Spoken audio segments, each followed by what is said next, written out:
Hello everyone. Good morning, sir. Good morning. Good morning. Good morning. Good morning, sir. Good morning, sir.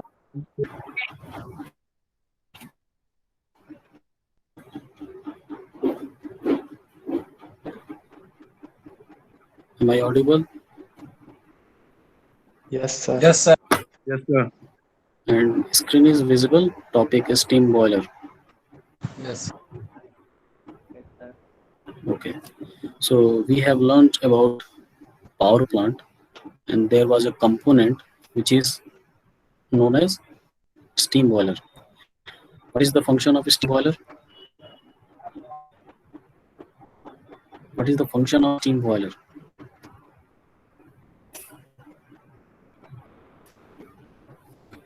What is the purpose of steam boiler? Anyone?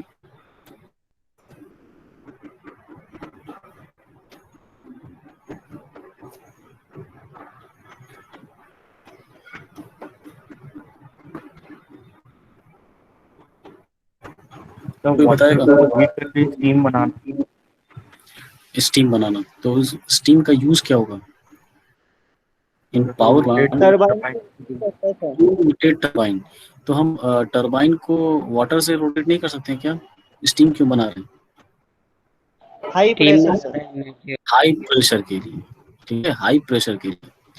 आपको पता होगा pressure cooker में भी जब steam बनती है तो अगर आप उसका विशल निकालेंगे तो वहां से हाई प्रेशर स्टीम बाहर निकलेगा और उसकी वेलोसिटी बहुत ज्यादा होगी. प्रेशर अंदर ज्यादा है, जैसे उसकी वेलोसिटी ज्यादा होगी. वो क्यों होगी? क्योंकि वॉल्यूम बढ़ रहा है, प्रेशर कम हो जाएगा और वेलोसिटी बढ़ जाएगी.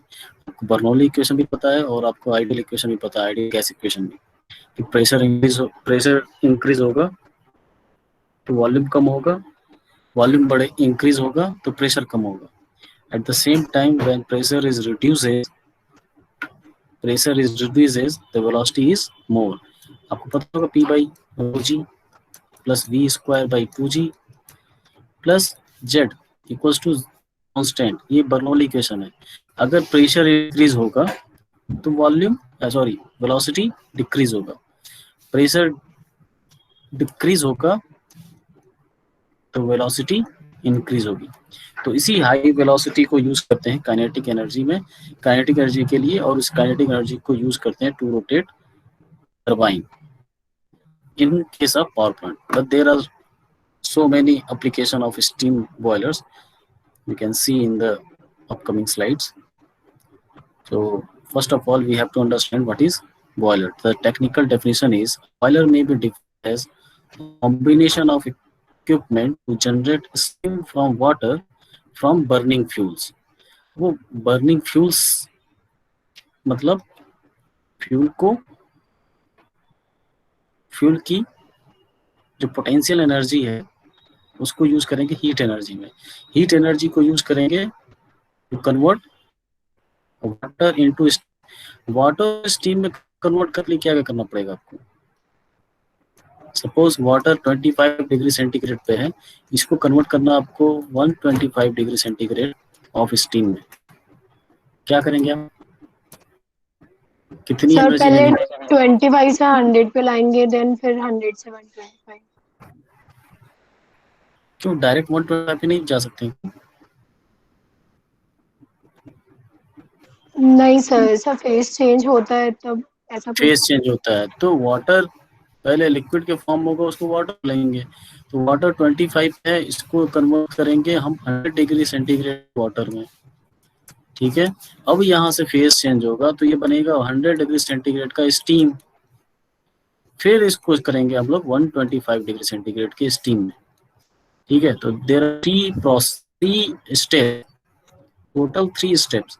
तो 3 तरह की थर्मल एनर्जी यूज होगी. मैंने थर्मल एनर्जी में 2 चीज बताया था, सेंसिबल हीटिंग और लेटेंट हीटिंग. सेंसिबल हीटिंग होती है टेम्परेचर को राइज करने के लिए. ठीक है, और लेटेंट हीटिंग क्या होती है? At the same temperature and same pressure to change the phase of the matter. Matter क्या है? यहाँ पे वाटर को स्टीम में कन्वर्ट किया on the same temperature. Eight the same temperature हमने स्टीम हमको मिला 100 डिग्री सेंटीग्रेड का, बट हम 125 तक क्यों कर रहे हैं? क्यों? 125 तक क्यों कर रहे हैं बताइए। हमको स्टीम 100 सेंटीग्रेड पे मिल गया है, so why we are increasing the temperature furthermore? Why? Sir, to get the high pressure. High pressure देखो PV इक्वल्स टू MRT। अब ये स्टीम बन गया है तो स्टीम को हम एज्यूम कर सकते हैं एज अ आइडियल गैस। तो if we increase the temperature boiler volume is constant, ये कांस्टेंट है। तो P is directly equal to temperature. Temperature जितना इंक्रीज करोगे प्रेशर उतना ही इंक्रीज होगा, लेकिन इसका मतलब ये नहीं कि टेम्परेचर हम इनफाइनाइट इंक्रीज कर देंगे। इनफाइनाइट इंक्रीज करेंगे तो करस्पॉन्डिंग प्रेशर भी बढ़ेगा, प्रेशर बढ़ेगा तो क्या होगा, वॉल्यूम कम हो जाएगी। वॉल्यूम नहीं होगा, वॉल्यूम बहुत ही माइन्यूटली कम होगा प्रेशर अगर अंदर। अब बॉयलर बर्स्ट नहीं हो सकता है, ब्लास्ट नहीं हो सकता है। तो बॉयलर की मटेरियल बहुत इंपॉर्टेंट है कि मटेरियल कैसा लिया जाए कि हाई प्रेशर पे सस्टेन कर सके। हाई प्रेशर पे बॉयलर का मटेरियल सस्टेन कर सकते। प्रेशर क्या है, एक तरह का एक्सटर्नल फोर्स है, ठीक है। तो उस एक्सटर्नल फोर्स में हम बॉयलर को कैसे सस्टेन करा सकते हैं, कैसे उसको without failure we can take work boiler, ठीक है। तो मटेरियल सिलेक्शन भी बहुत इंपॉर्टेंट है बॉयलर के लिए। तो कौन सा ऐसा मटेरियल होगा, बहुत ही हैवी नहीं होना चाहिए। तो उसके लिए बहुत सारे फीचर्स हैं बॉयलर के। पहले एकदम देखते हैं कि एप्लीकेशन क्या है, very briefly that mechanical energy is generated in steam turbines. Steam turbines को रोटेट करने के लिए हम यूज करते हैं बॉयलर की, बॉयलर का जो यहाँ पे हमको मिला है काइनेटिक एनर्जी, बॉयलर से स्टीम बाहर कर ली, उसके पास काइनेटिक एनर्जी है। This kinetic energy is going to use for to rotate steam turbine. तो ये काइनेटिक एनर्जी स्टीम के पास है linear kinetic energy, translational kinetic energy, but steam turbine में जैसे ही इसमें एंगुलर वेलोसिटी उसको बोलेंगे रोटेशनल काइनेटिक एनर्जी, ठीक है। अब इस रोटेशनल काइनेटिक एनर्जी को further we can use to produce the electrical energy by using generators. Generator use किया जाएगा स्टीम टरबाइन और जहां आपको इलेक्ट्रिसिटी मिलेगी उसके बीच में क्या यूज करेंगे, जनरेटर, ठीक है। For different heat purpose industry has heating of ground nuts in oil mills. आप ग्राउंड नट्स क्या होता है, ग्राउंड सर, नट्स, मूंगफली। तो मूंगफली से क्या बनता है, ऑयल निकाला जाता है, ठीक है। तो इस ग्राउंड नट को जितना हीट करेंगे उसके जो अंदर की ऑयल्स होंगी वो एक्सट्रैक्ट हो सकती हैं। We are using this steam boilers to making oils from groundnuts. The fourth one is for bleaching purpose in textile industry। जैसे हमारा कॉलेज टेक्सटाइल कॉलेज है, तो टेक्सटाइल आप उसके उनके लैब में जाएंगे तो वहाँ पे ब्लीचिंग पर्पज को चेंज करना on the surface of any cloth, any fabrics.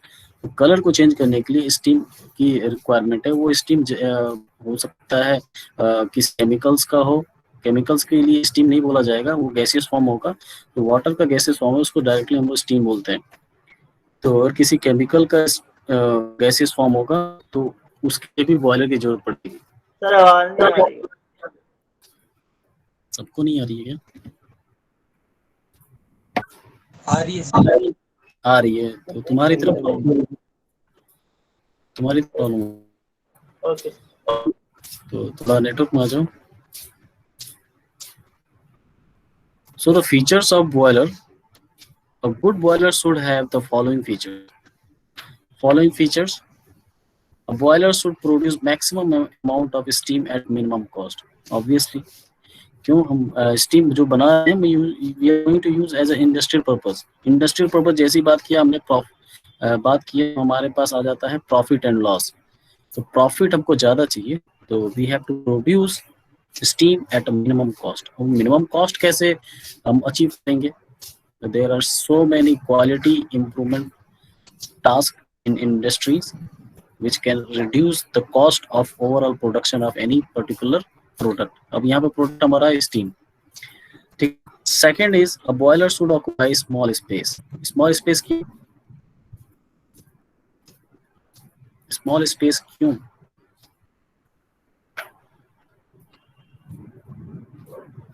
Suppose sir PV equal to NRT से देखे तो वॉल्यूम कम। वो नहीं, स्पेस अंदर का स्पेस की बात नहीं कर रहा हूँ मैं। बॉयलर में और भी बहुत सारे कंपोनेंट होते हैं जिसकी वजह से बॉयलर बहुत ही ब्रॉड हो जाता है, कॉम्पैक्ट नहीं रहता। हमें कॉम्पैक्ट चाहिए ताकि स्पेस कम रहे, और जो बाकी स्पेस जो बचेगा उसकी वजह से उस स्पेस का यूज हम कहीं और भी कर सकते हैं, किसी और चीज में यूज कर सकते हैं। और बहुत बार क्या होता है, पावर प्लांट का जो स्पेस होता है, पावर प्लांट अगर हम बनाने जा रहे हैं तो उस स्पेस को हम रेंट पे लेते हैं, तो जितना कम स्पेस होगा उसका कॉस्ट क्या होगा, उस स्पेस का कम होगा। तो ओवरऑल जो प्रोडक्शन, स्टीम का प्रोडक्शन है वो कम होगा। तो first point and second point can be correlated. Third is inspection and maintenance of a different parts should be, ये भी फर्स्ट पॉइंट से कोरिलेटेड है। जितना कम इंस्पेक्शन करेंगे, इंस्पेक्शन की कॉस्ट कम होगी, जितना कम मेंटेनेंस होगा उतना मेंटेनेंस की कॉस्ट कम होगी। Okay, the fourth is the boiler should be easily constructed. मतलब हमको नेक्स्ट ईयर में हमको एक और बॉयलर चाहिए तो हम इजीली इसको कंस्ट्रक्ट कर सकें, हमारा खुद का वर्कर ही और इंजीनियर मिलके ही उस बॉयलर को बना सकें। तो इससे भी कॉस्ट क्या होगी। तो सारे जो पॉइंट्स हैं एक के बाद सारे कोरिलेटेड है फर्स्ट पॉइंट से। इंस्टॉलेशन बॉयलर, ये भी पहला ही पॉइंट रिलेटेड है, इससे भी कम होगी। मतलब ओवरऑल हमारा क्या काम है, to make steam at a minimum cost. ठीक है। क्लासिफिकेशन, अब हमारा मेन पार्ट स्टार्ट होता है। बॉयलर में जो क्वेश्चन आते हैं इसी से आते हैं, क्लासिफिकेशन। और हम टॉपिक्स देख चुके हैं, ऊपर क्या लिखा हुआ है, introduction to steam boiler, that is completed, classification and some important boilers, this is very important, some important boilers, उसी में से कुछ आते हैं एक दो बॉयलर की, explain the working principle and advantage, disadvantage and application of this boiler and what type of this boiler it is, we can find out from the classification topic. Classification, so there are several categories to categorize or classify the different boilers. The first category is according to the pressure of steam created in the boiler. What is the 1 atmospheric pressure? What is the value of 1 atmospheric pressure in terms of Pascal? So 101,325 Pascal. Yes, 101,325 Pascal. 101,325 Pascal. 1 bar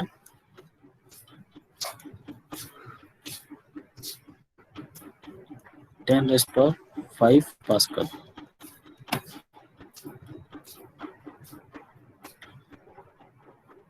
ठीक है, मतलब लगभग इसके बराबर है, 1 pascal के बराबर ही है, 1 एटमॉस्फेरिक प्रेशर के बराबर ही है ऑलमोस्ट, है कि नहीं। ये कितना है, 10⁵ के आसपास ही तो है, 1.01 × 10⁵।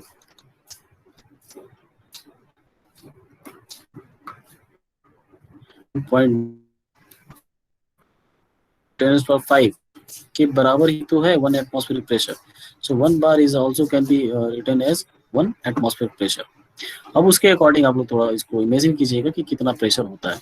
तो लो प्रेशर बॉयलर मतलब 100 बार से कम होना चाहिए, 100 बार से कम है तो उसको बोलेंगे लो प्रेशर बॉयलर, और अगर 100 बार से ज़्यादा है तो उसको हाई प्रेशर बॉयलर बोलेंगे। अब इसके जो टाइप्स हैं उसमें जो बॉयलर कैटेगराइज किए गए हैं बहुत सारे हैं, Cochran boiler, Lancashire, locomotive, Babcock and Wilcox boiler. अभी हम लोग इस पे एक्सरसाइज करेंगे हम कैटेगरी करने के लिए ताकि हमको इजीली याद हो। तो बस लास्ट में एक टेबल है जिसमें आप लोग घर पे प्रैक्टिस करेंगे। तो हाई प्रेशर बॉयलर जो भी होगा इसमें से, इतने सारे बॉयलर में से, उसमें आप टिक लगाएंगे। ठीक है, तो ये आपका होमवर्क होगा एक तरह से। तो हम लोग इसको देखेंगे, ऐसा नहीं कि आपको एकदम रटना ही होगा, आपको एक बॉयलर का नाम भी अगर अपने एग्जांपल में लिख गया वो भी करेक्ट है, सारे जरूरी नहीं याद करना है। High pressure boiler which can generate steam pressure above 100 बार। तो जितना ज़्यादा प्रेशर होगा उसकी एफिशिएंसी उस स्टीम की to rotate the turbine is much more. तो इससे आजकल सुपर क्रिटिकल बॉयलर भी जा रहे हैं जिसमें बहुत ही ज़्यादा है।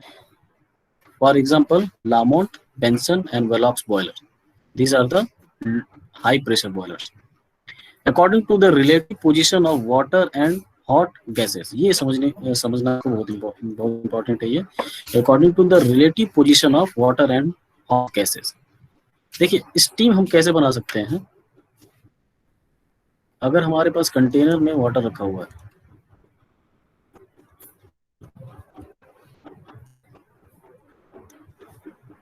और हम नीचे से इसमें हीटिंग करना स्टार्ट कर दिए, तो स्टीम बन जाएगा, बाहर निकलेगी, वाटर है, स्टीम बाहर निकलेगी। ये तरीका है। दूसरा तरीका क्या हो सकता है, जस्ट अपोजिट।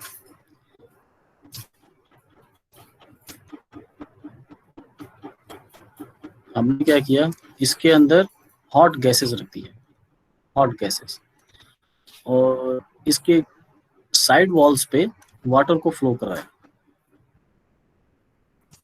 तब भी ये वाटर धीरे धीरे गर्म होकर क्या बनाएगी, स्टीम बनाएगी, करेक्ट।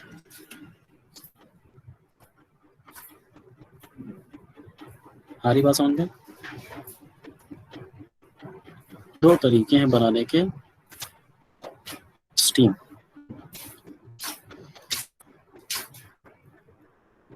तो on the basis of the position, relative position of hot gases and water, we can categorize the boilers in two categories. First is fire tube boilers.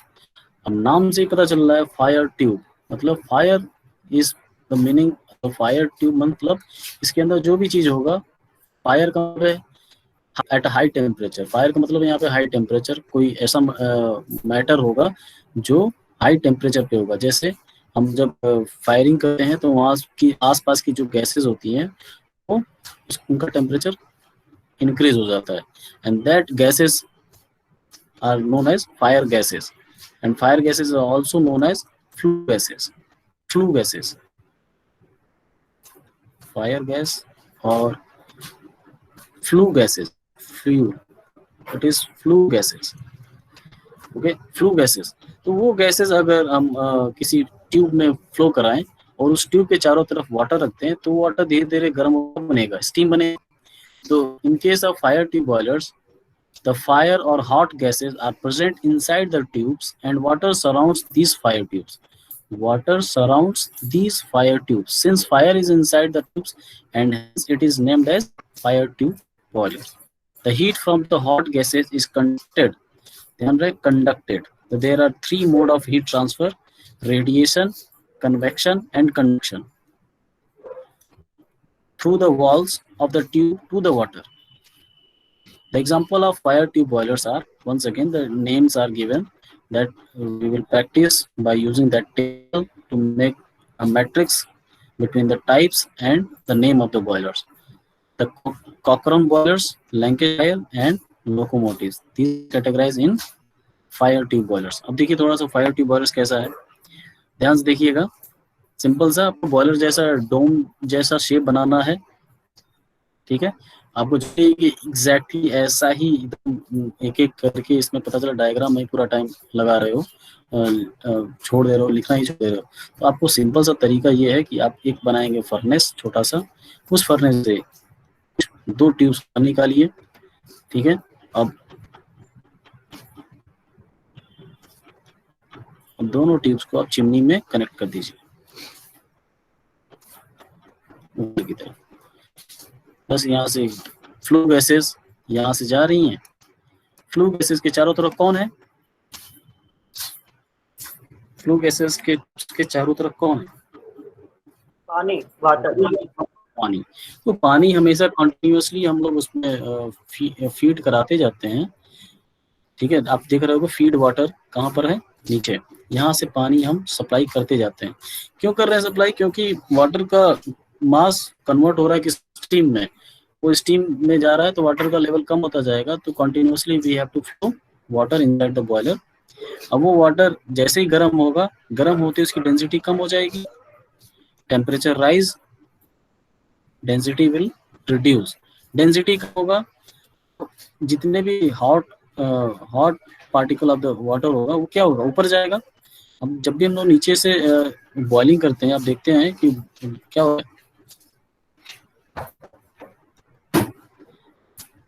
Steam के बबल्स जो हैं ऊपर जाते हैं, ना, हल्के हो गए तो ऊपर जाएंगे और स्टीम बन के बाहर निकल जाएंगे स्टीम में। अब इस स्टीम को हम कैसे भी यूज कर सकते हैं, हमने ऊपर देखा था कि क्या क्या यूज है स्टीम का, एज उसके हिसाब से हम लोग इसको यूज कर लेंगे। अब हमको टरबाइन यूज करना है तो यहाँ पे टरबाइन ही लगा देंगे, तो टरबाइन रोटेट होगा यूज हाई प्रेशर स्टीम। तो आपको बस ध्यान में रखना है कि यहाँ पे वाटर क्या हो रहा है, स्टीम बनते जा रहा है और ऊपर जा रहा है, ऊपर जा रहा है।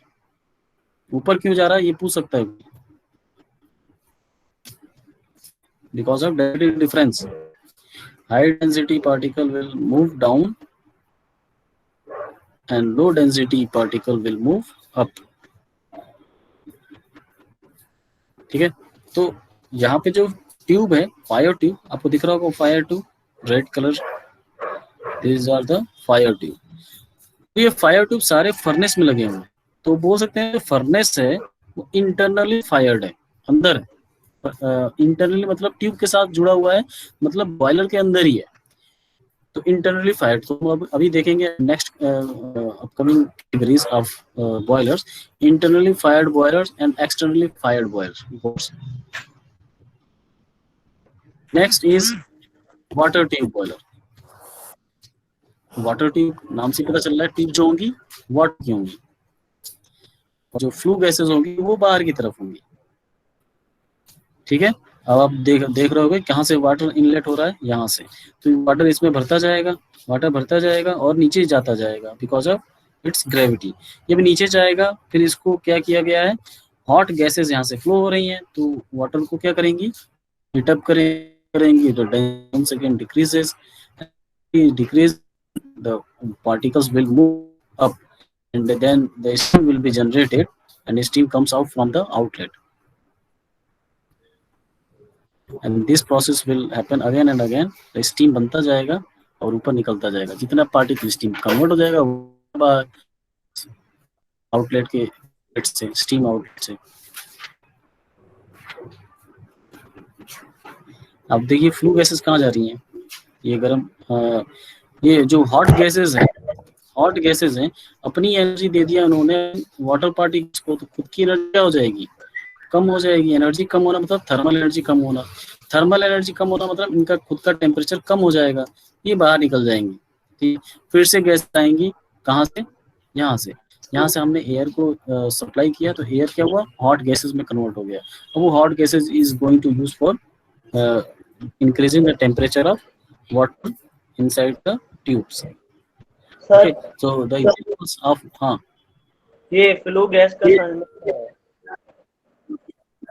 क्या जा ले फ्लू गैसेस नहीं समझ में आई। Flue gas, yes sir. देखिए फ्लू गैसेस क्या है, जब हम मान लीजिए कोई फर्नेस या हमने फायरिंग किया हुआ है कहीं भी, तो यहाँ के जो आसपास की गैसेस हैं, जो एनवायरमेंटल गैसेस हैं, यहाँ पे बाहर एयर है, वो एयर क्या होगी, हीट होगी। Yes sir. वो एयर होगी। अब जब ये हीटअप होगी तो इसके अंदर काइनेटिक एनर्जी आएगी। काइनेटिक एनर्जी मतलब इसकी वेलोसिटी बढ़ जाएगी। वेलोसिटी बढ़ जाएगी तो ये फ्लो करेगी आगे तक, और उसके पास टेम्परेचर भी ज्यादा है, और दे आर गोइंग टू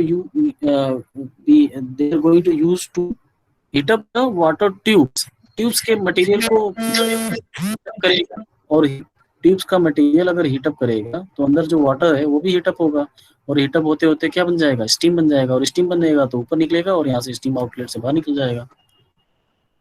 तो फ्लू गैसेस वो हैं जो एटमॉस्फेयर एयर है, अगर उसको हमने हीटअप कर दिया बाय एनी मेथड, अब यहाँ पे हमारे पास फर्नेस है तो हमने फर्नेस से उसको गर्म किया है, तो वो बन जाएंगी फ्लू गैसेस, और we can say hot gases.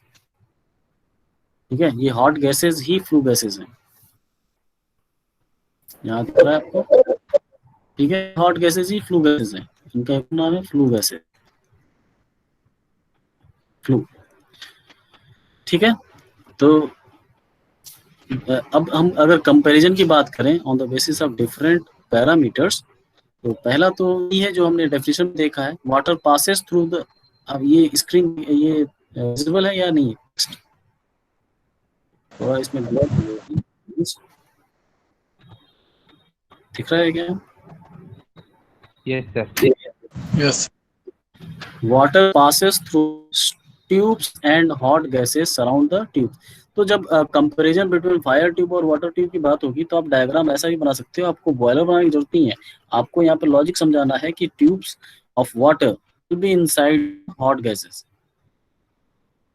ठीक है। हॉट गैसेस है के अंदर कौन फ्लो होगा, वाटर, उसको बोलेंगे water tube boilers. Hot gases pass through tubes and water surround the tubes, just opposite, दिख रहा है।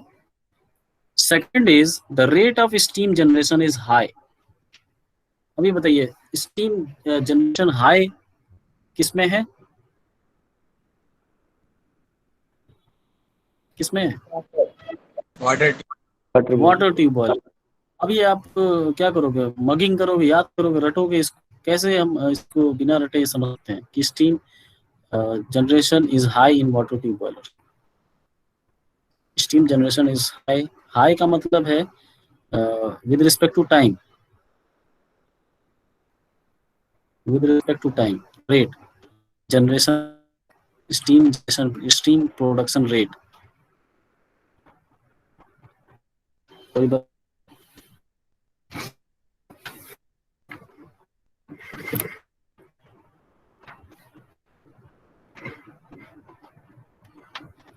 नहीं बताएगा।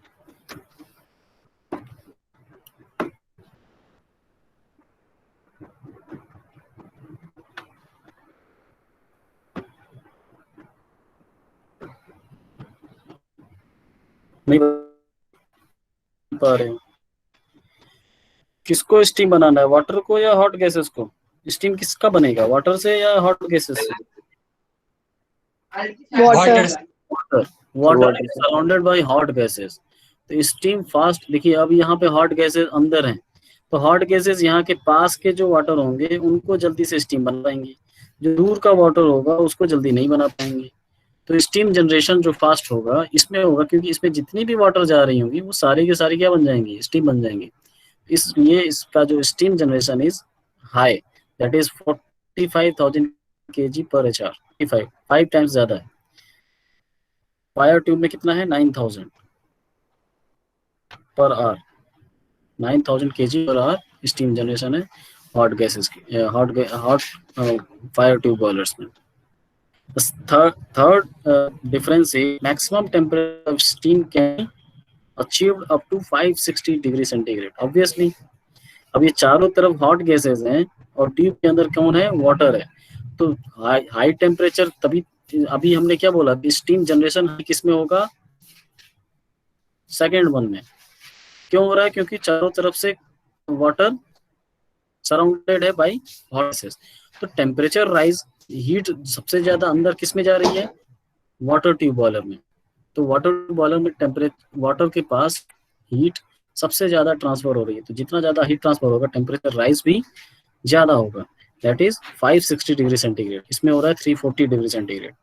Fourth one is overall efficiency is 90%। तो स्टीम जब ज्यादा जनरेट होगी तो ऑब्वियस सी बात है एफिशिएंसी ज्यादा होगी। आपको नंबर्स याद करने की जरूरत नहीं है, आप हाई और लो भी बता सकते हो for difference purpose. Fifth is the operating cost is more. Obviously बात है, अगर एफिशिएंसी आपको ज्यादा चाहिए तभी हमने इसको यूज किया है। अगर यूज किया है एफिशिएंसी ज्यादा करने के लिए तो उसका कंस्ट्रक्शन जो कॉस्ट है या ऑपरेटिंग कॉस्ट है वो ज्यादा होगा।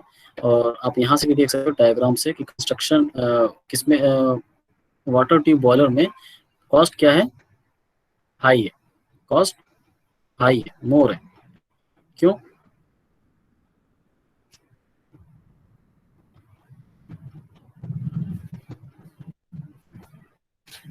अब देख रहे हैं इंक्लाइन ट्यूब्स बनाए जा रहे हैं इसमें, इंक्लाइन ट्यूब्स।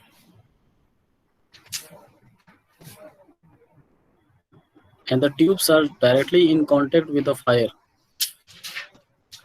तो मटेरियल टेम्परेचर रेसिस्टेंट भी होना चाहिए ट्यूब्स के, और हाई प्रेशर स्टीम जनरेट हो रहा है तो उसके लिए मटेरियल बहुत ही अच्छा होना चाहिए। बॉयलर का जो वॉल है बॉयलर का बहुत ही ज्यादा स्ट्रेंथ होनी चाहिए उसकी, तो स्ट्रेंथ ज्यादा होने के मटेरियल का कॉस्ट ज्यादा होगा, तो इसके लिए इसकी वजह से इसकी ऑपरेटिंग कॉस्ट ज्यादा होगी। The sixth point is it can produce steam up to a pressure of 225 bar. 225, but in case of what fire tube it is 20 to 25, very less. फिर से वही बात है कि स्टीम जब ज़्यादा जनरेट हो रही है, बहुत ही फास्ट हो रही है, तो जो अंदर का बॉयलर है उसमें ज़्यादा स्टीम आप एकोमोडेट कर सकते हो। तो जितना ज़्यादा मास इंक्रीज होगा तो पार्टिकल जितने ज़्यादा होंगे, प्रेशर उतनी ज़्यादा इंक्रीज होती जाएगी for a particular volume of a boiler. The seventh is the construction is complex, hence a skilled worker is required. Construction बहुत ही कॉम्प्लेक्स है। आप सिंपली ये देख सकते हो, इसमें इंक्लाइन ट्यूब यूज किया जा रहा है और जो फर्नेस है वो बाहर की तरफ है और ये वाटर ट्यूब्स के जो वाटर है अंदर उससे डायरेक्ट कांटेक्ट में नहीं है। ठीक। Next is if some tubes fails the boiler would not get blown off. Blast नहीं होगा अगर एक ट्यूब टूट जाता है। तो देखिए क्यों, कोई बताएगा क्यों? डायग्राम देख, दिस इज बॉयलर। नहीं, अगर एक ट्यूब टूट जाता है तो क्या होगा, इसमें जो पानी है उस ट्यूब से बह जाएगा, निकल जाएगा और पानी बाहर निकल के इस फर्नेस को बंद कर सकता है। तो फर्दर जो स्टीम बनेंगी वो बनना बंद हो जाएगा। ठीक है, वो बननी बंद हो जाएगी। लेकिन in case of fire tube अगर कोई एक ट्यूब टूट जाता है तो इसमें फायर डायरेक्टली कांटेक्ट में किसके आएगा, सॉरी तो वाटर के आ जाएगा, तो स्टीम जल्दी से जल्दी बनने लगेगी। और आप जल्दी से जल्दी को पता नहीं है कि अंदर ट्यूब टूट चुका है, तो आपने कोई सेफ्टी वॉल जो बनाया है ऑन द बेसिस ऑफ आपने उसके हिसाब से बनाया सेफ्टी वॉल, किसके हिसाब से, अगर फायर ट्यूब ना टूटे तो आपको पता भी नहीं चलेगा कि प्रेशर अंदर कितना इंक्रीज हो रहा है। प्रेशर इंक्रीज बहुत ज्यादा होने लगा तो ये ब्लास्ट हो सकता है। अब स्टीम अगर बहुत ही फास्ट बनने लगेगा, आपने सोचा था कि कम प्रेशर पे ही स्टीम बनेगा, लेकिन because of failure of any one of the tubes the steam generation will be high. The steam generation जितना ज्यादा होगा प्रेशर अंदर बहुत जल्दी फास्ट इंक्रीज लगेगा। आपने सोचा था कि 1 घंटे इतना प्रेशर अचीव करेंगे, पता चला 10 मिनट्स के बाद ही वो प्रेशर मिल गया। ठीक है, तो that can be the reason for blow off और एक्सप्लोजन ऑफ बॉयलर। ठीक है, chances of complete drum explosion exist if the tube has failed. Okay, so this is all about the difference between water tube and fire tube boilers. ये भी कई बार पूछा जा चुका है तो इसको याद रखेंगे। तो इसको रटेंगे नहीं आप लोग, इसमें से आप कोरिलेट करेंगे, कोरिलेट करके याद हो सकता है। अगर आपको कॉन्सेप्ट पता है कि वाटर ट्यूब अंदर है तो वाटर ट्यूब के अंदर है तो वो जल्दी से जल्दी गर्म होगा और जल्दी स्टीम बनाएगा, तो उसके steam generation very very high होगी। और स्टीम जल्दी बन रहा है और हीट हम पूरा यूज किए जा रहे हैं स्टीम बनाने में, पूरा हीट यूज हो रहा है स्टीम को बनाने में, तो उसका टेम्परेचर उसी प्रेशर एफिशिएंसी भी एफिशिएंसी जब भी ज्यादा होती है तो उसके ऑपरेटिंग कॉस्ट भी ज्यादा होते हैं। कंस्ट्रक्शन इज कॉम्प्लेक्स हो, कंस्ट्रक्शन कॉम्प्लेक्स तभी तो एफिशिएंसी ज्यादा मिल रही है। Size of the boiler drum is small and transportation it becomes easy. आप जो स्मॉल होगा, वॉल्यूम कम होगी तो प्रेशर ज्यादा इंक्रीज हो रहा है। इसी वजह से लास्ट मैंने बताया, जैसे ट्यूब गिरेगा वाटर ट्यूब बॉयलर में सारे पानी गिर जाएगा किसके ऊपर, फर्नेस के ऊपर। तो फर्नेस क्या हो जाएगा, फर्नेस शट डाउन हो जाएगा तो फर्दर बनेगी, स्टीम नहीं बनेगी, कोई प्रेशर राइज नहीं होगा। प्रेशर राइज नहीं होगा तो बॉयलर ब्लोन ऑफ नहीं होगा, एक्सप्लोड नहीं होगा। ठीक है, जस्ट अपोजिट किसमें है, फायर ट्यूब बॉयलर्स में। तो कोरिलेट करके याद करेंगे, रटेंगे। Next is according to the position of furnace, there are 2 types of boilers, internally fired boilers and externally fired boilers. अब बताइए इसमें वाटर ट्यूब बॉयलर में और फायर बॉयलर्स में which one is externally fired and which one is internally fired? दोनों diagram आपके सामने है। This is water tube boiler and this one is fire tube boiler. Sir, fire tube boiler is internally fired because the tubes are directly to the furnace. ठीक है, तो वो है क्या है, इंटरनली फायर्ड है। तो जितने भी फायर ट्यूब बॉयलर्स हैं, यहाँ पे लिखा हुआ है कि almost almost all fire tube boilers are internally fired. Almost most of the fire tube steam boilers are internally fired. In externally fired boilers, a furnace is located underneath, नीचे, in a brick work setting. Water tube steam boilers are always externally fired. बाहर की तरफ furnace होगा, वो नीचे है, मतलब बाहर ट्यूब के अंदर से कनेक्टेड नहीं है। उसको अलग कर सकते, लेकिन आप अलग से कर सकते हैं इससे। इसमें फायर ट्यूब बॉयलर में को फर्नेस कर सकते हैं क्या हम लोग? कर सकते हैं क्या? नहीं, नहीं कर सकते हैं ना? No reply. तो जितने भी उसके एग्जांपल्स होंगे फायर ट्यूब के, वो इंटरनली फायर्ड हो जाएंगे। जितने भी वाटर ट्यूब के एग्जांपल्स होंगे वो एक्सटर्नली फायर्ड हो जाएंगे। The fourth is according to the axis of shell. अब वो शेल जो आप ये जो शेल कितना होगा, सिलेंडर शेप का होगा बॉयलर। ये हॉरिजॉन्टल ओरिएंटेशन है या वर्टिकल ओरिएंटेशन है सिलेंडर का? बताओ।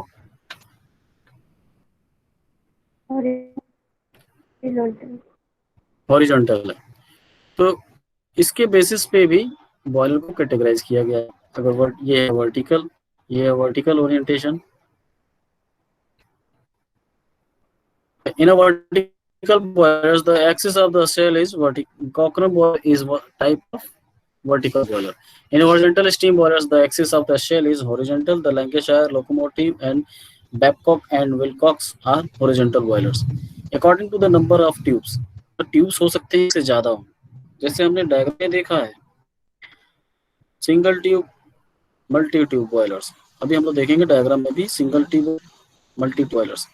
लोग बताएंगे कौन सा सिंगल ट्यूब है, कौन सा मल्टी ट्यूब है। तो एक से ज्यादा है तो वो मल्टी ट्यूब है, एक ही ट्यूब है तो वो सिंगल ट्यूब बॉयलर्स है।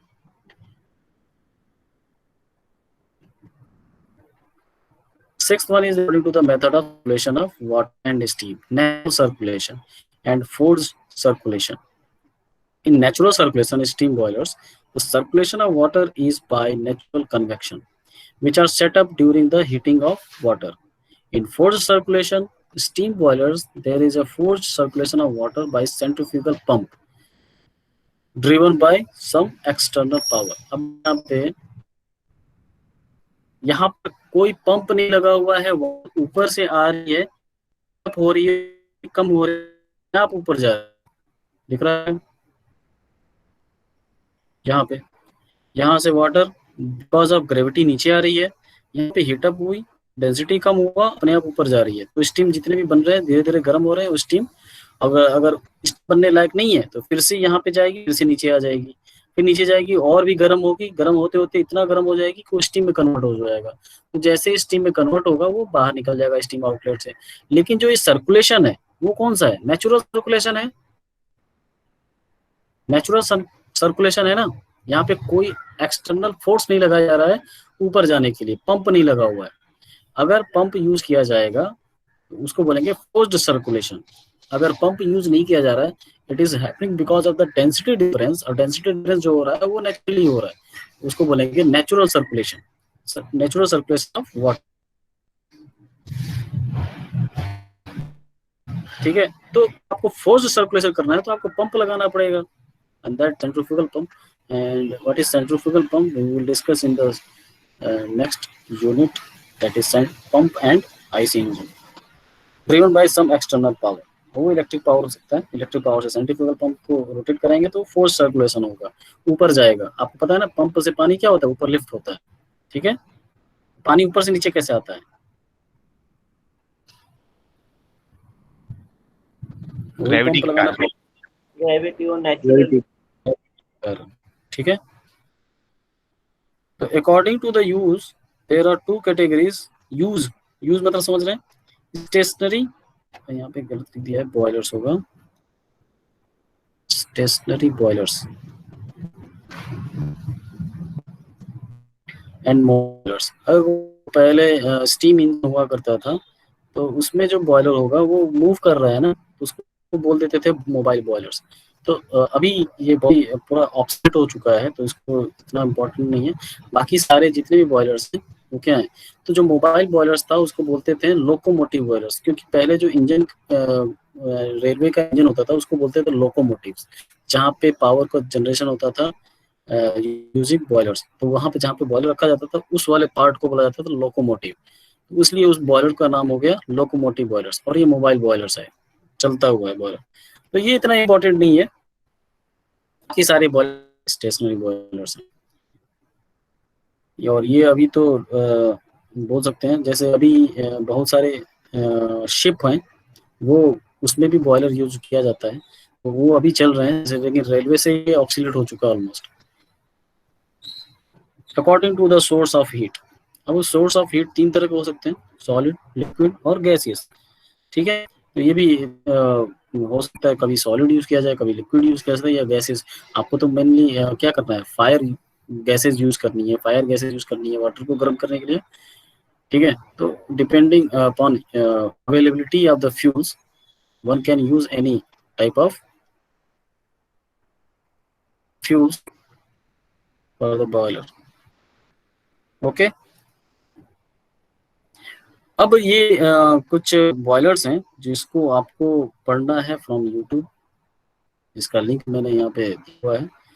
ठीक है, अब बस थोड़ा बहुत देखिए कि कौन सा है, मल्टी ट्यूब है या सिंगल ट्यूब है, हॉरिजॉन्टल है या वर्टिकल है। अगर आपसे पूछा जाए, अभी ये दिख रहा है स्क्रीन, इमेज दिख रहा है क्लियरली। Yes. Yes, sir. ठीक है, तो ये आप डायग्राम देखेंगे, तो ये जो पॉइंट है, जो बुलेट पॉइंट बनाया मैंने, तो ये डायग्राम अगर आपको याद है, अगर आपका इमेज बनना आसान होता है माइंड में ये टेक्स्ट से ज्यादा, तो इमेज अगर आपको याद है कॉकरम बॉयलर का, तो आप बहुत कुछ बता सकते हो। ये पॉइंट्स पूरा लिख सकते हो अगर आपने डायग्राम को याद है तो। देखिए ये सिंगल ट्यूब है, मल्टी ट्यूब है। Multi tube. अच्छा, पहले तो ये देखो कि कैटेगरी कितनी तरह की थी, 7 टाइप्स की कैटेगरीज हैं। अब 7 8 मैं बता दूं कि ये स्टेशनरी, तो चलो ठीक है देख लेंगे। According to the source of heat की आप 8वां पॉइंट देखने की जरूरत नहीं है, आपको 6 पॉइंट्स में ध्यान देना है। Circulation, number of tubes according to the axis of ball, sorry shell, fire position, boiler fire कहाँ हो रहा है, water tube and water tube and fire tube, और प्रेशर। इतनी कैटेगरीज हैं, उसके हिसाब से आप 4-5 अगर आप याद कर लो तो हम इसमें पॉइंट्स लिख सकते हैं। तो आपको डायग्राम अगर याद है तो आपको दिखता होगा कि ये कौन सा बॉयलर है। पहले सबसे पहले प्रेशर आपको जो टाइप से प्रेशर वाला याद रखना पड़ेगा कि कौन कौन से बॉयलर उसके अंदर आती है। ठीक है, वो याद रखना पड़ेगा आपको, यहाँ डायग्राम से नहीं पता चलेगा कि हाई प्रेशर है या लो प्रेशर है। तो सेकेंड है वाटर ट्यूब और फायर ट्यूब। ये बताइए फायर ट्यूब है या वाटर ट्यूब है।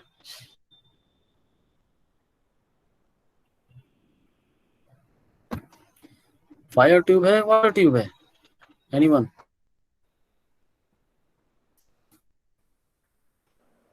दोनों ही लग रहा है। दोनों लग रहा सर है। Fire tube. फायर ट्यूब है भाई, कहाँ से दोनों लग रहा है तुमको। ये भी ट्यूब लग रहा है क्या तुमको, ये ट्यूब होता तो उसका डायरेक्शन दिखता कि किधर से किया जा रहा है। ट्यूब नहीं है, यहाँ पे ट्यूब है जो खाली जगह है। आपको देखिए ये फायर से क्या निकल रही है, फ्लू गैसेस। फ्लू गैसेस कहाँ, ये इस खाली जगह में इसमें जा रही है। अब ये ट्यूब क्या है, वाटर को गर्म कर रही है और वाटर यहाँ से स्टीम बना रहा है। क्या हो गया, वाटर ट्यूब हो गया, फायर ट्यूब। फायर ट्यूब है ना। दूसरा, थर्ड कैटेगरी इज वर्टिकल और हॉरिजॉन्टल। वर्टिकल है कि नहीं।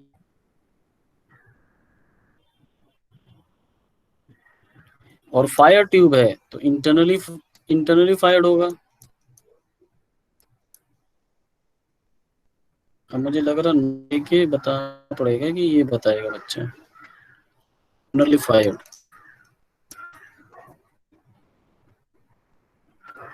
Fourth is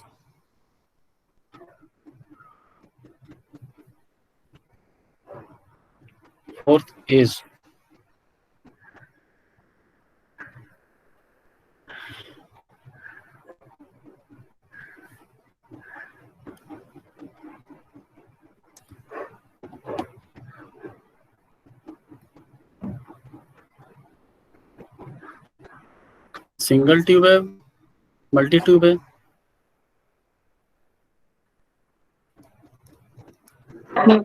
multi tube multi tube है। सर्कुलेशन वाटर का नेचुरल है। हॉरिजॉन्टल ना, ये हॉरिजॉन्टल है,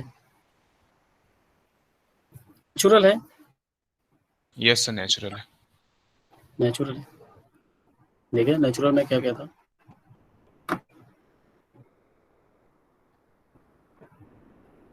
इसमें नहीं गिवन है कि कौन सा होगा, तो आप 4 भी बता सकते हैं, 4 पॉइंट्स भी बता सकते हैं। 4 पॉइंट्स भी को क्लियरली विजिबल होगा from the diagram. Okay, this is all about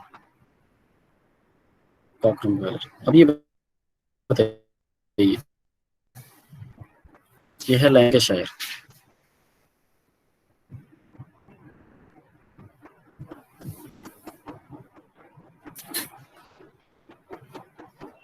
ध्यान से देखिए, फर्नेस कहाँ है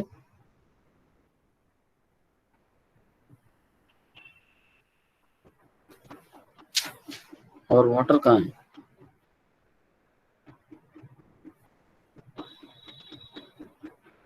और ये सिंगल ट्यूब है, मल्टी ट्यूब है? Sir single. Single sir. Single tube sir. Single नहीं भाई, सिंगल नहीं है। आप राइट व्यू देखिए, यहाँ से साइड 2 ट्यूब दिख रहे हैं आपको, एक और 2 लिखा भी है, लार्ज डायमीटर फ्लूइड ट्यूब्स। कितना है? मोर देन 1 है। मोर देन 1 मतलब मल्टी ट्यूब। प्रेशर के लिए आप याद कर सकते हैं, जैसे 12 bar low pressure boiler, low pressure boiler है ये। अब यहाँ पे फायर फर्नेस है और पानी कहाँ है? ऊपर वाले लेवल पे, मतलब यहाँ पे जो है वो गैसेस है। ये कौन सा है? फायर ट्यूब बॉयलर है, मल्टी ट्यूब बॉयलर है, लो प्रेशर बॉयलर है।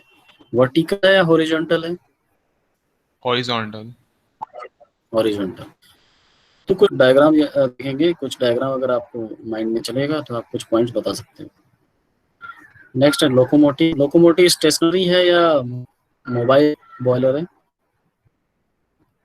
Locomotive is a mobile boiler, non stationary. Horizontal है। Yes sir. अब इसमें फायर ट्यूब लगे हुए हैं, ये फायर ट्यूब बॉयलर है। वन सेकेंड देखिए, ये जो डॉट डॉट दिखाया जा रहा है ये पानी का वाटर का ये इंडिकेशन होता है, ठीक है। तो ये हॉट गैसेस जा रही है ट्यूब के अंदर, उसके नीचे है वाटर्स, तो ये क्या है? फायर ट्यूब बॉयलर्स हैं। Babcock and Wilcox. ये बताओ, वाटर ट्यूब, फायर ट्यूब?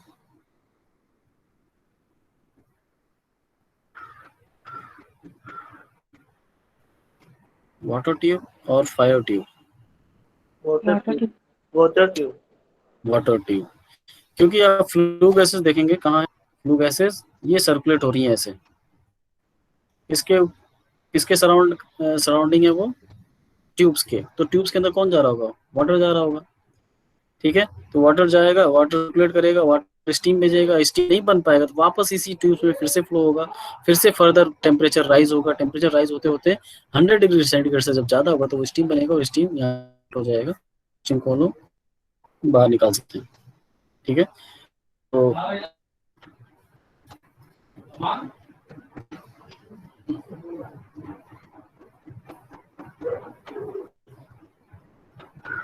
बहुत सारे पॉइंट्स याद नहीं रखने, आपको कुछ पॉइंट्स जो आप सारे पॉइंट्स पढ़ोगे, लेकिन आपको उसमें से 4-5 पॉइंट अपने आप याद हो जाएगा। जो मैं अभी 4 पॉइंट लिखवाया है कि आप कैटेगरी के हिसाब से उसके पॉइंट्स लिख सकते हो। स्टेप वाइज लिखेंगे जब भी आप एग्जाम देंगे, या तो बुलेट पॉइंट्स या नंबरिंग करके पॉइंट लिखेंगे 1 2 3 4 ऐसे लिखेंगे। और बेटर नंबर ना लिखो, अगर आपको स्कोर करना है तो आपको नंबर बुलेट्स पॉइंट्स में लिखोगे तो कोई काउंट नहीं करता है कि इसने 5 पॉइंट्स लिखा या 10 पॉइंट्स लिखा। किसी स्टूडेंट ने अगर 10 पॉइंट्स 6 पॉइंट लिख दिया और आपने सिर्फ 4 पॉइंट्स लिखा है, तो उसके कंपैरेटिवली आप मार्क्स कम मिल जाएगा। तो उससे बेटर है आप नंबर ही ना लिखो, आप लिखो बुलेट्स पॉइंट्स में। ठीक है, बुलेट्स पॉइंट को कोई काउंट नहीं करना चाहेगा, तो अगर बुलेट्स पॉइंट में लिखते हो तो वो आंसर ज़्यादा सुटेबल होगा, जो एग्जामिनर होगा आपको कभी चेक करेगा। ठीक है, तो बुलेट्स पॉइंट्स में आप लोग अपने हिसाब से लिखेंगे। अब इसमें से बहुत सारे पॉइंट्स मैंने दिया हुआ, आपको जो सुटेबल होगा याद होगा। 4 पॉइंट्स तो वैसे ही आपको याद हो सकते हैं, प्रेशर, वर्टिकल, प्रेशर पे, ओरिएंटेशन पे, स्टेशनरी और मोबाइल पे भी आप कर सकते हो। और सिर्फ लोकोमोटिव के अलावा सारे स्टेशनरी बॉयलर्स हैं, तो आप पॉइंट्स इंक्रीज करने के लिए ये भी यूज कर सकते हो। और भी बहुत सारे हैं, जैसे यहाँ पे आपको कोल दिख रहा है तो ये सॉलिड फ्यूल बॉयलर है। ठीक है, तो ये क्या है, कैसे लिख लो। नेक्स्ट टॉपिक है माउंटिंग एंड एसेसरीज। और हाँ, आपकी मैथमेटिक्स की जो क्लास है वो 12:15 से स्टार्ट होगी। ठीक है, 12:15 से स्टार्ट होगी, जो मैम ने मैसेज किया है, मैम ने बोला है कि इन्फॉर्म करने की 12:15 से क्लास की। तो माउंटिंग एंड एसेसरीज, अब इसका डेफिनेशन ऊपर ही लिखा हुआ, the safe and satisfactory working of boilers. देखिए, दो तरह के कंपोनेंट्स हैं बॉयलर्स में, one is mountings and second one is accessories. Mountings are used to ensure the safety of the boilers, accessories are used to ensure the efficiency or we can say the performance of the boilers। ठीक है, तो बहुत सारे आपको मैं एक image दिखा रहा हूँ, आप लोग बताइएगा कि जो प्रेशर कुकर का जो सरफेस है, टॉप सरफेस जो उसके कैप में लगा होता है, उस पर क्या क्या होती है।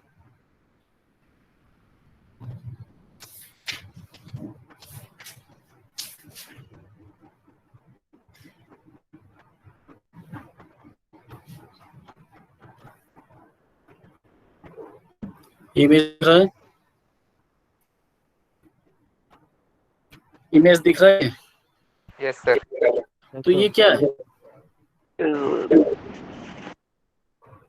ये क्या है?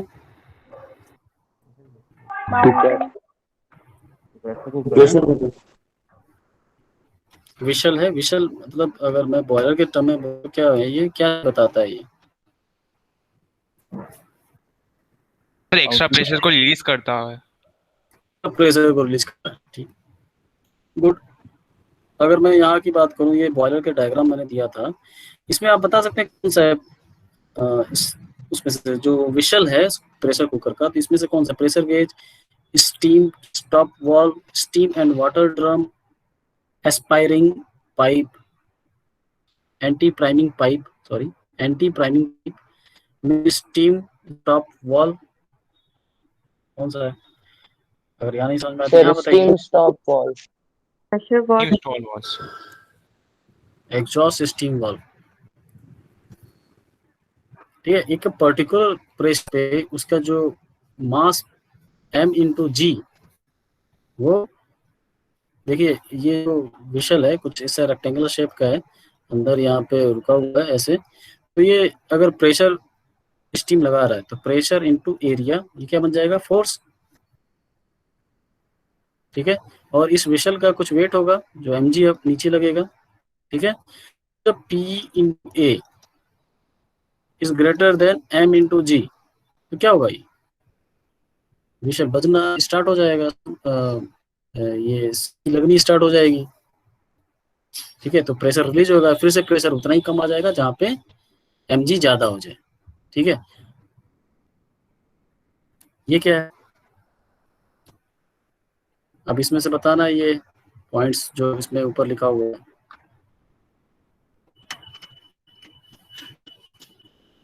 इस डायग्राम में कुछ है,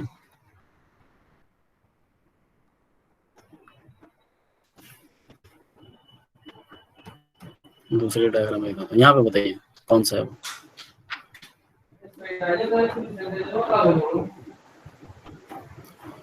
इस डायग्राम में सेफ्टी वॉल। सेफ्टी वॉल्व है। सेफ्टी वॉल्व क्या करता है? सेफ्टी वॉल्व क्या करता है? देखिए सेफ्टी वॉल्व को अगर ध्यान से देखेंगे तो यहाँ पे, अच्छा इसमें होल होता है या नहीं? नहीं होता। नहीं होता है। इसको ध्यान से देखेंगे, अंदर एक छोटी सी प्लेट दिखाई देगी, ठीक है, जो घिरी है चारों तरफ से, ठीक है, बंद है, बंद है, ठीक है। तो इसकी जो थिकनेस है इस प्लेट की, छोटी सी प्लेट की, जैसे ये कैप है, इस प्लेट की जो थिकनेस होगी ना अंदर की तरफ, इससे कम होती है, मतलब इससे कमजोर होती है।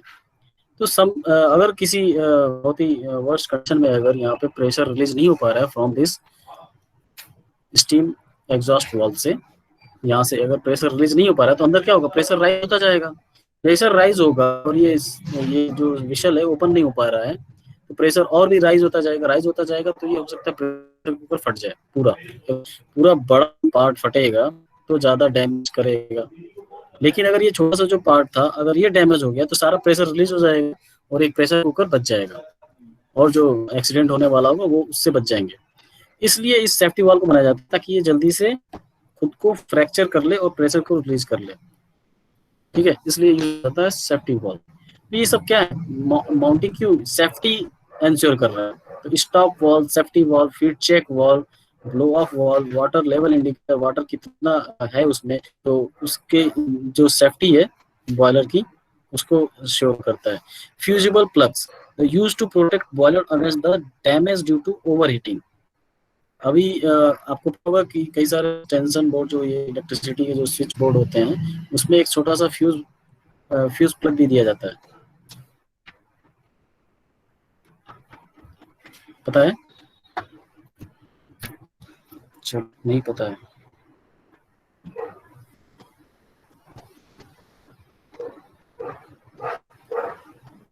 और इसमें जो एसेसरीज में, तो feed pump, economiser, air preheater, super heater, drought equipments, these are used to ensure the efficiency of the boilers, ठीक है। अब कुछ इंपॉर्टेंट बॉयलर्स हैं, लामोंट एंड बेंसन, इसके आपको यूट्यूब लिंक से आपको वीडियो मिलेंगे, यहाँ पे यूट्यूब ले दिया गया है, इससे आपको नोट्स बनाना है। Right notes with suitable diagram in your class notes on these two boilers by watching the video via link. Also write the difference between these two boilers. Difference भी लिखना है, डिफरेंस वही जो पैरामीटर्स हैं हमारे difference के, उसके basis पे लिखना है। कुछ मैं इमेजेस दिखा रहा हूँ, आपको पता चले बॉयलर लगभग कितने बड़े बड़े भी हो सकते हैं। आपको दिख रहा है ये,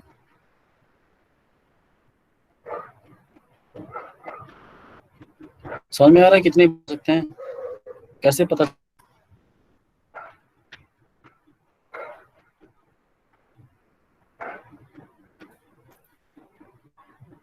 रिप्लाई बोल नहीं रहा।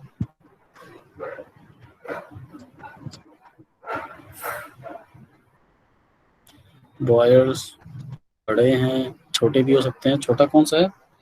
जैसे pressure cooker is also type of steam boiler. Pressure cooker, there are two mountings.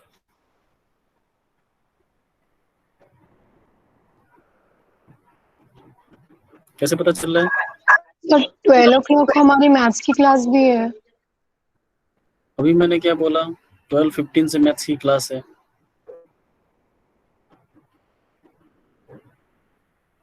Okay sorry. बंद कर देते हो क्या तुम लोग, म्यूट कर लेते हो क्या?